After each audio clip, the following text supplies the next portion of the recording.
bagian ni enggak.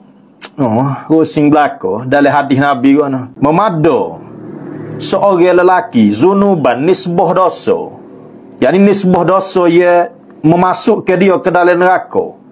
Nah, padalah seorang lelaki itu untuk dia masuk dalam neraka ni dosa ya. Gapo dia?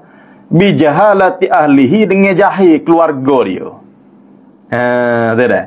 Ahli keluarga dia tu tak erti agama. Dia tak jaga. Pada satu ya, nak bubuh dalam neraka tak payah banyak.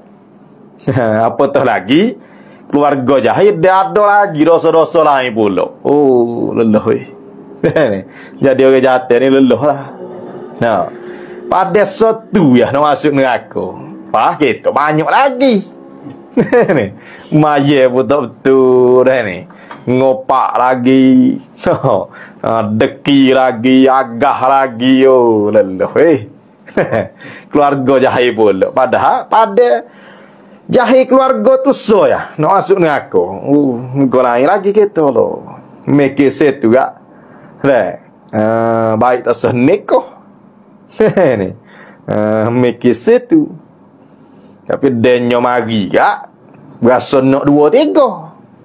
Ni. Denyo mari ambo tak faham ayat dia mau tu. Ya denyo mari ya ustaz. Oh, dia mari kan tak ambo tak faham juga. Tu lagu mana Allah weh.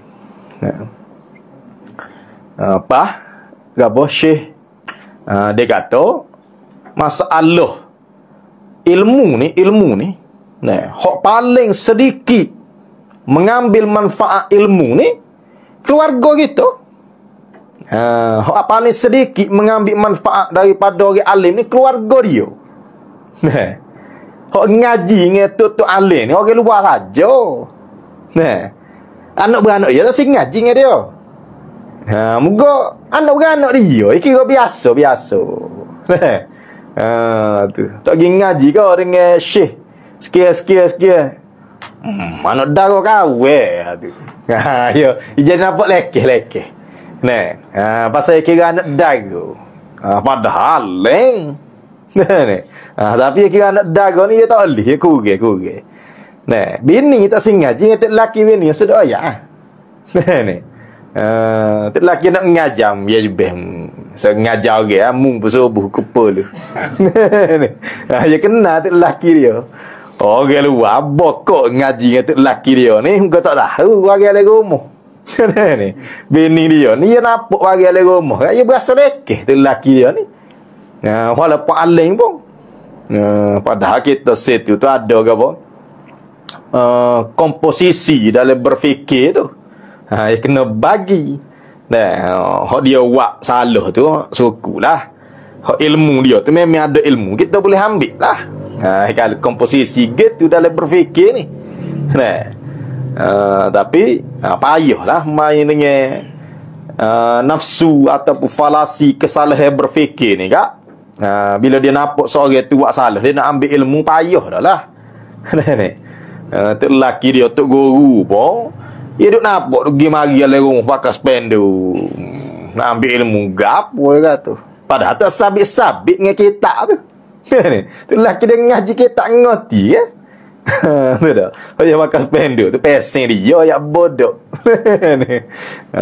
Tu tak ada arah dah. Tapi jadi taksir lah, jadi taksir. Tu dah. Baik.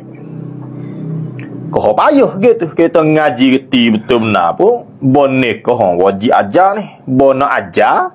Dia tak siap ambil manfaat. Tu dah. Dia dengar apa-apa dengar gitu lah. Ni. Ada? Beta sama.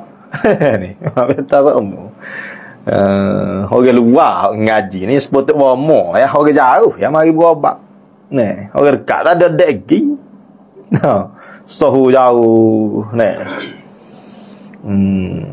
Kau payah. Nak ngajar tu. Oh, payah weh jadi orang jatuh ni.